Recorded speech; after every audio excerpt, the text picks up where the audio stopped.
This is part two of my conversation with Robert Cooke, the founder of 3Forge, a provider of data virtualization and visualization technology solutions. In the first part, Robert talks about his origin story, as well as his interest in coding, and some aspects related to how he loves to code, and so on. We continue the conversation when I asked him the question on what was the startup bug that bit him. And he talks about how the urge to reinvent how software is developed has been the primary motivator, where he says that by and large, maybe up to 90% of the code that is written is quite similar across teams and organizations, and how that can be the basis for reuse and also stability of the software. So his simple mantra is to solve it once, solve it well, and reuse it, which has also been the guiding principle in his company, 3Forge.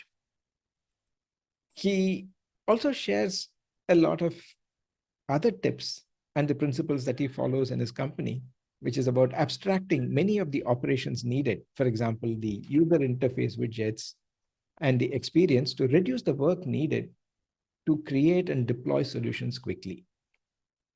And the story of why the name 3Forge, and his thoughts on creating software for real-time processing versus batch mode processing. And he shares some very nice tips on defensive coding. And in a 2-minute intro, it's probably a very, very good way to start defensive coding. We finally close with how he manages his time and what stresses him. Listen on. Yeah, this is probably also a nice segue into from being a developer. Now, what was the bug that bit you to start a company? Yes. So I felt that I was moving from organization to organization. And at some point I was head of, my last job before starting 3Forge was head of architecture at LiquidNet, which is I kind of could dip my toe into all the different projects that were being done. And that just really kind of exacerbated my feelings of how software should be reinvented, if you will, the approach towards software.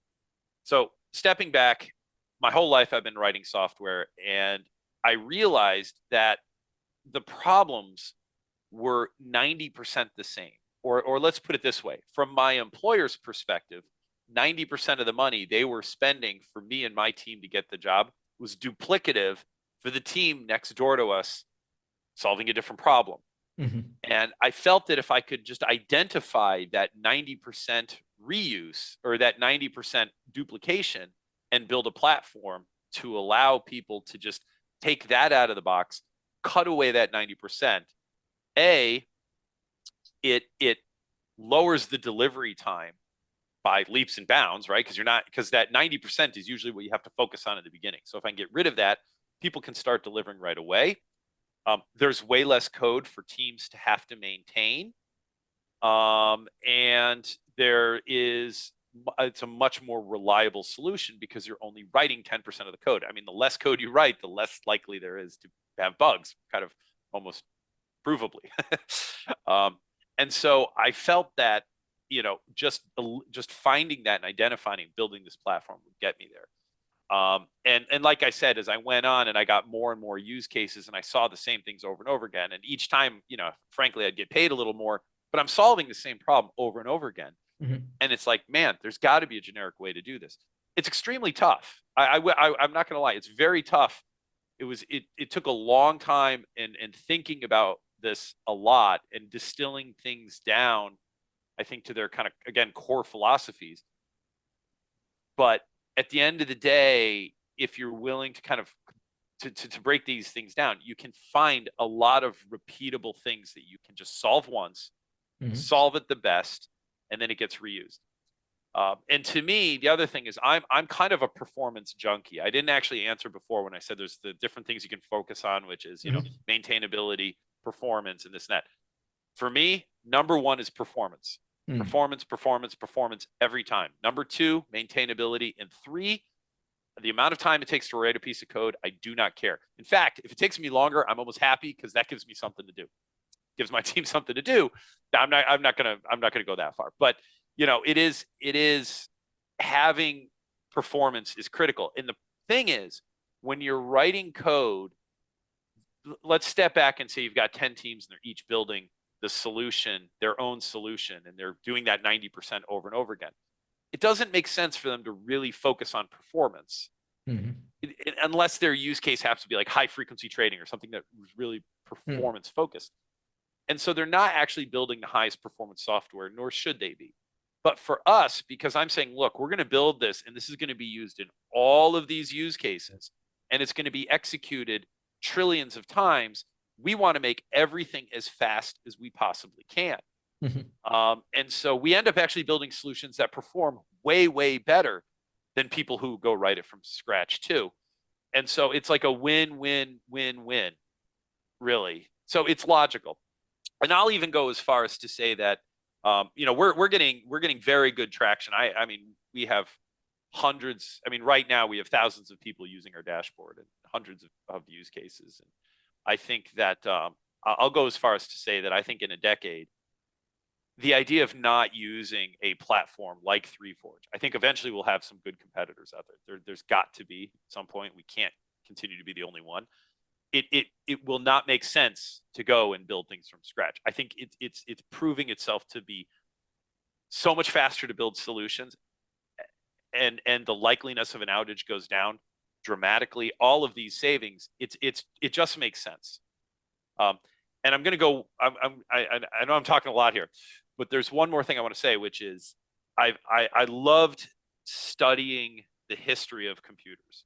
And in fact, we've got on our walls in the office all kind of the greats of the significant contributors to computing. And I'll break it down. Like we started off with, you could almost call it like hardware sort of solutions. Like you can go back to like the Loom, where like you put the cards in and it would like design the stuff. It was very hardware focused. Everything was very manual. If you wanted to change the way the software worked, you had to literally rebuild it. Then eventually we move on to using software to control the logic and the business flow. That's a big step. That gets too complicated. We create compilers. And by the way, each time we create this layer, it's like all the layers below it almost get forgotten, but they're still there, right? So then we have this layer where you have a compiler where now people can write code. The compiler converts that into software that can be run by the machine. Then at some point, we realize, reading and writing I/O manually to save information is expensive. And we come up with the relational database, and we come up with operating systems. And all of these things, all of these layers kind of let you abstract away and not have to think about the layer below it. And all our platform's doing is adding another layer on top of this. So now when you build on our layer, you're not thinking about how do I connect to this database? How do I generate this report? Which software do I use to manage my input and all these things? It just kind of gives you that next layer to focus on. So that's been my life as of the last 15 years, is this belief that software is ready for this next layer. Yeah, wonderful. Now, in this kind of an approach, particularly when you have a generic interface that can connect, and you're saying in a low-code platform and so on, how does it complicate or simplify debugging? Well, like I said, the big thing is you have a lot less code to debug. That's the bigger thing. In fact, I've almost thought about this more, and I think what's so fun about what we're working on is sometimes I can almost like think of ways that I could take languages and almost simplify them even outside of what I've done. But I'll tell you why we help a lot. First off, we have written our own debugger. So we inside our what we call high impact code, because I came up with that term long before low code came up. But we are low code, I guess. We have a debugger, so you can write your code inside of the web browser when you're in the developer mode. You can put breakpoints, and then when the code hits it, it pauses, and then you can see the state of all the variables, and you can hit continue and all of those things. So we have a debugger. But the big thing is that you're only debugging through the code that you've written. And I know that's kind of an obvious thing, Mhm. but think about what's happening when you're using a debugger in like Java or C++ or any other modern language. If you think about really what's happening is when you have let's just say a simple if statement, right? Mhm. Inside there's actually a compare that's happening on the assembly level. Then there's a jump clause. There's several things that the computer does inside that one statement. But Right. when you debug, you just hit that one statement and it moves to the next statement. It skips over all the little things the computer's doing. That's an important thing. We don't think Mhm. about it, but that's an important thing. So what we've done is we've said all that code, and let me start. If you look at a piece of software that has a lot of GUI stuff going on, or even a lot of data space stuff going on, you're going to see piles and piles of code to maintain, I don't know, colors of cells Mhm. and how how do you actually move this around and get this on the screen, and how do you do filtering and all this sort of end user stuff. All of that is kind of, unfortunately, in most cases, gets mixed in with the business logic. Mhm. So now you're trying to step through the business logic, and you end up walking into and stepping out of all this other code that you're not interested at that time. You know what I mean? And so I've thought about, even if you took AMI and 3Forge and you put it away, I think there's actually a space for a language where you could literally say, I've written these libraries, and this library, I know it works, and the debugger should just always skip it. Just pretend it doesn't even exist, almost like assembly code. Mhm. But that's what we've done. So you're never in the debugger, you're never going to step through and be like, oh, this is how the PDF report is adding this, because you just don't care. You Mhm. focus on the business logic. Yeah. Mhm. Yeah, but from a user's perspective, I've come across situations where what the user sees is, let's say, your dashboard. And supposing they think something is not right. The first thing they would say is your dashboard doesn't work, Correct. right? While you Yeah. can say that, yeah, my code works, but then in an enterprise, when you are integrating with different systems, how do you handle those situations where we will still be able to get back to the user with a reasonable solution? Well, I should say that about our product is we deliver a platform, not the individual dashboards. So, Okay. right. So we deliver the platform, and then our users will go into what we call developer mode or configuration mode. Mhm.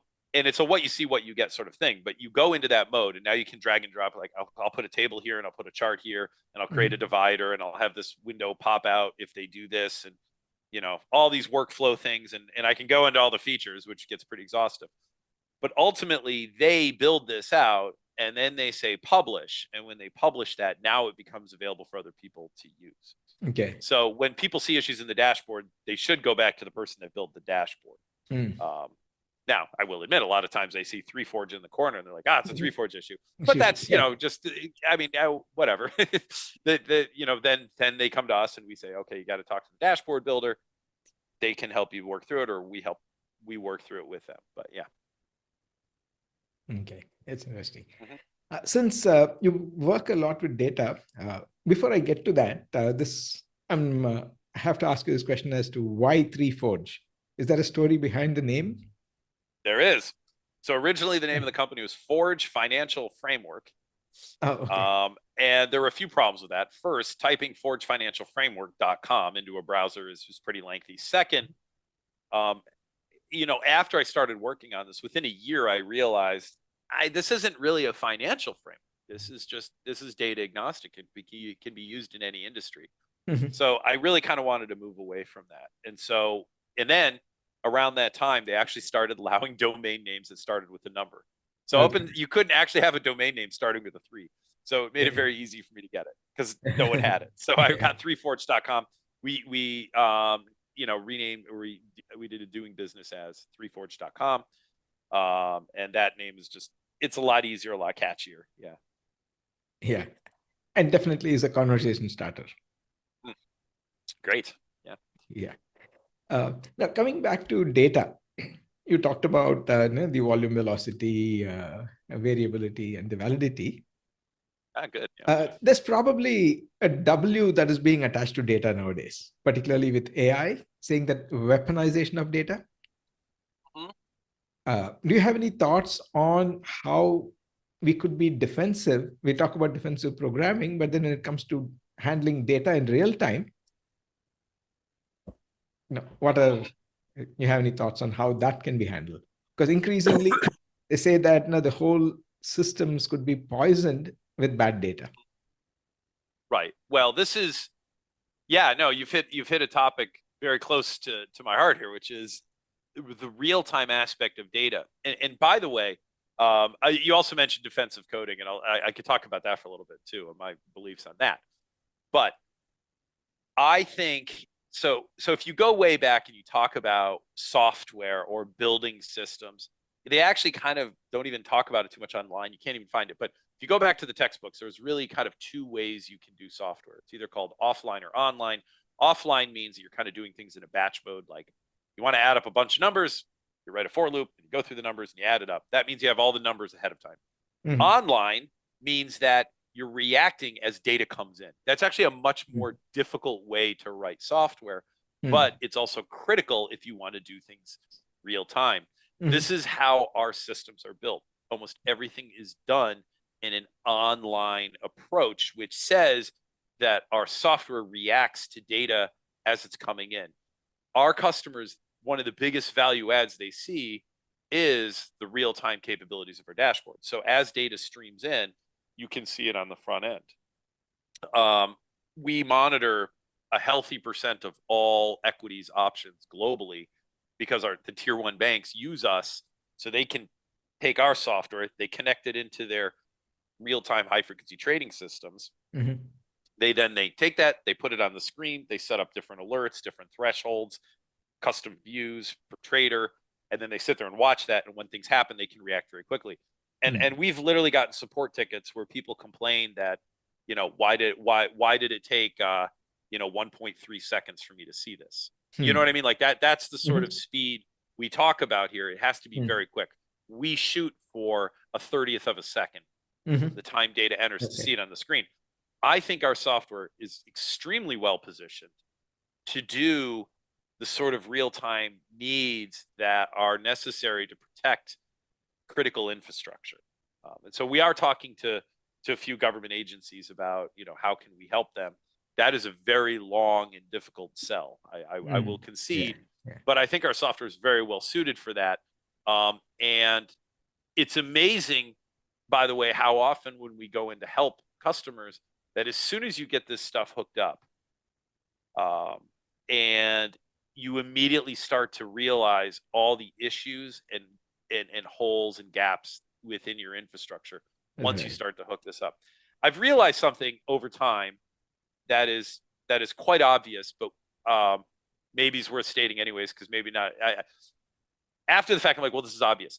Our brains and our eyeballs are very good at moving data. They're actually incredibly good at being able to take data coming in, take that kind of time and real sense and make information out of it, like videos and things like that. But what's sad is almost all data that comes up on the screen in almost all desktop solutions is static.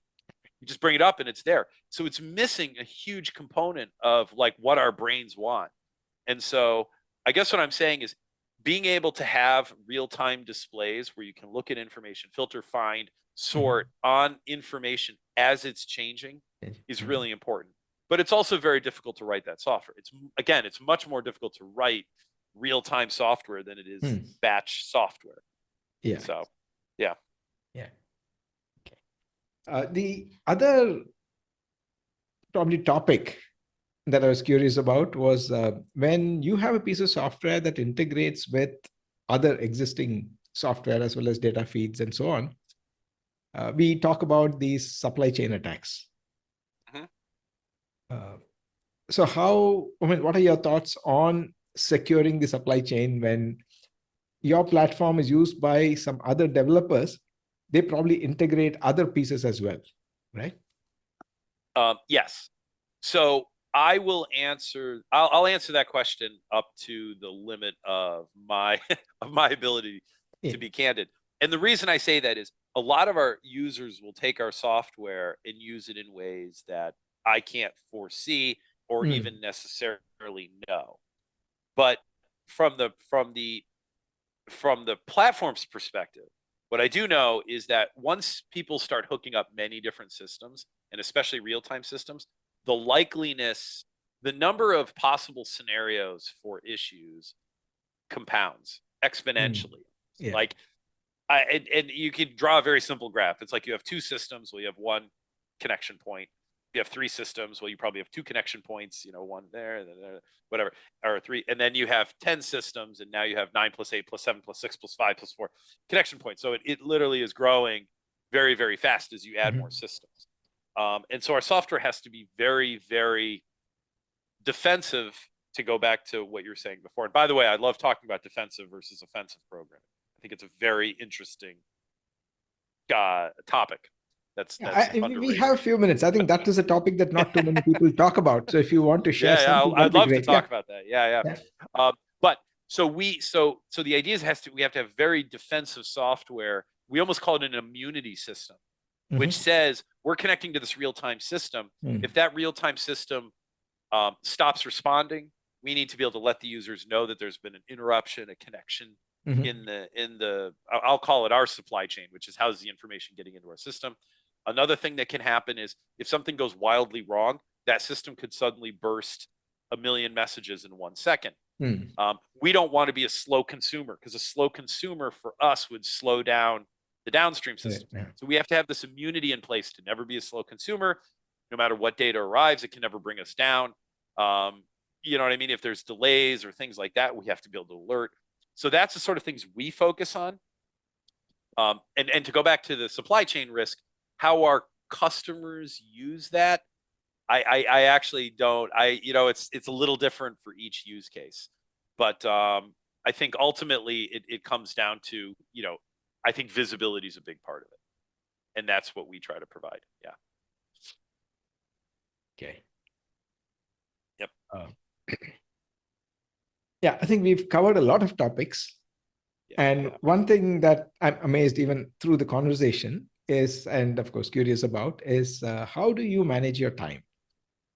Okay. Particularly when you said that you like to code whenever and as much as possible, but then you also have other responsibilities, running the organization, meeting customers, and so on, where your time is not probably under your control.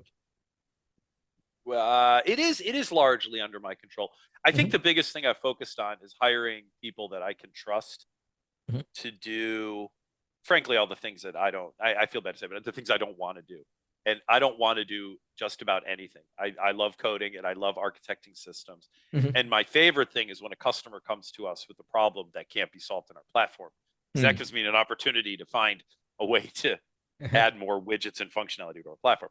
Those are the things I love to do. But yes, you're right. There's a lot of responsibilities. And as the companies grow, very easy to quickly get overwhelmed if I'm not kind of half a step ahead. And I use the term half a step because I don't really want to be 2 steps ahead, because then I'm kind of hiring people before they're necessary, which is a waste of money and a waste of time, lack of morale sort of thing. But the idea is once I start to realize that I'm spending a lot of time on a particular task, now it makes sense to hire people into that position to alleviate that. But now I need to be able to trust them. So, for all those people out there looking to get promoted and make their bosses happy, I would say the biggest thing is anyone, if you can just take a task and run with it, and if you have questions, you get that list down as short as possible, and you know what I mean, you respect your boss's time and say, this is why what I don't understand, bam, bam, bam, bam, bam, and then you can go and just get the task done. Nothing makes me happier when I see things get done that I didn't have to be highly involved in. At the end of the day, though, ultimately all of this responsibility bubbles up to me. It is kind of an unusual thing. CTO, I also do run the company. We don't have a CEO, but that I kind of do to articulate to our customers how technology focused we are. But at the end of the day, yeah, I mean, I am responsible for all of this stuff, so I have to at least be somewhat aware. I try to put in maybe an hour or 2 a day on the admin side, and the rest of it I can still focus on the product and focus on the customers and things like that. Yeah. So are there things that stress you? Yes. Oh, absolutely. There's a lot of things that stress me. Yeah, because Well, first off, some of our use cases are extremely high profile. I mean, and it's hard to understand. So the way I like to put it is we have use cases where there'll be a dashboard that is managing, let's say, I don't know, 200,000 customer orders. And the way I put it, I try to explain it, is imagine a football stadium, or, you know, I guess a cricket stadium. I don't know how many people fit in it, but right. Football stadium's like about 80,000 people, US football. And so now imagine you've got 2.5 of those stadiums, and they're all staring at this piece of software. And if that piece of software crashes, all those people are going to be upset. Now, I'm not saying they're staring at our dashboard directly, but they're sending orders into systems that are being managed and monitored by our dashboard. So when there's an issue, it's really our dashboard that comes to save the day, so they can like figure out what's gone wrong and try to get people back up and running as quickly as possible. So that's a stressor in and of itself, just making sure that everything is tested and works correctly and when it goes out the door. You know, someone told me a long time ago that at the end of the day, let's put it this way, I realized why I love software so much is because it's not emotional. If it does something wrong, it's only my fault. You know, humans, we have an emotional side. So dealing with customers that aren't, you know, have an issue or don't understand how to use the software or on the fence about something, you know, that's a stressor for me, because I just want our customers to be happy and understand how to use the software. So, are there any personal practices that you follow to de-stress yourself? No. Podcasts. No, I probably should. No, I don't. I just let the stress build up, and then I say serenity now. I don't know if you watch Seinfeld, but anyways, I don't know. I don't have any good distressor advice. Okay. Just bottle it up. Just bottle up those emotions and move on. Yeah, but you do come across as a very, very, you know, happy person who is not stressed easily. Yeah, I would say naturally I'm not like a super stressed person. Fair enough. Yeah. So do you want me to talk about the offensive versus defensive program? Sure. So it's an interesting thing. So everyone talks about defensive software a lot, but I've realized, and this is something that I think is understated, but if you have a block of code, and let's say that code is defensive, meaning that at the top, now I know there's now annotations to prevent you from sending in nulls and things like that, but let's put that aside. So I've got a block of code, and I want to make sure, you know, people shouldn't be able to pass in null. They just shouldn't be able to pass in null. So what I do is at the beginning of the code, I say if parameter equals null, return. Something like that, right? So I'm writing defensive code in a way. And so the idea is it just resilient moves on, even though someone's passed in an argument they shouldn't. I would argue that you're actually, what you're doing is you're creating another path of complication. Because now when I see that block of code, I don't know, is it possible that someone's sending null into this? I can't answer that definitively. So there might be code out there that's calling this and passing in null, and then we end up returning without issue. And I'm trying to just give a simple example here, but it can grow. If instead it just dereferenced that variable or checked, and if it was null, it threw an exception, meaning it's what I would almost call offensive programming. Maybe not in the strict sense. There is a definition for offensive programming, but it's pretty close. So that tells me when I look through that code, I know no one's passing a null. I can eliminate that from my brain as a possibility of the path. And so actually writing code that doesn't do all these checks and have like different ways out based on what can be happening, it actually makes it much easier to write code. And by the way, the code runs faster because I know it sounds very trivial, like how long does it take to check for null? Well, not that long, but you know, removing all those statements and just doing what the code's supposed to, if it blows up fantastically and right away. And then I look at it and I say, dude, what are you doing? You can't pass null in there. Go back and fix it at the source. You see what I mean? But this is where I think you have to have the team working together and understanding and not blaming and pointing fingers at each other. And so I think actually writing offensive code makes much easier to maintain code. Hmm. And I actually think it also makes code that runs a lot faster. Yeah. Interestingly, yes. Yeah. I mean, seems very simple, but I guess it takes practice Right. to get And that right. Yeah. right. But then I want to flip it around. You also, and this is where I think the art comes in, because you have to look at each Mhm. problem and say, should this be defensive or offensive? Like, how should I be building this? Again, if it's code that's going to be accessing a database, there's very real possibilities that there'll be a connection issue or a permissions issue or this or that or these or those. Right now you need to write defensive code. I mean, those are real scenarios that can happen. You want to catch those and handle that gracefully. Yeah, So I'm not saying everything should be, non-defensive, but yeah. yeah. Okay. Yeah, wonderful, Robert. It has been a Yeah. very, very insightful conversation. And thanks a lot for Yes. taking the time and sharing your experience. Wonderful. Yes. Thanks for having me on. Yeah.